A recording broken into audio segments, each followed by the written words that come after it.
இரவுக்கு தெரியாத பகலுக்கு புரியாத பொழுதொன்று நீ காட்டினாய்.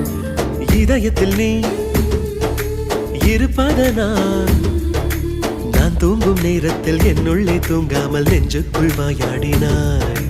கண்ணாடி நீ கடிகாரம் நான் உன்னுள்ளே ஓடோடி வாழ்வே. காதல் எனும் கடுதாசி நீ என்றென்றும் அன்புடன்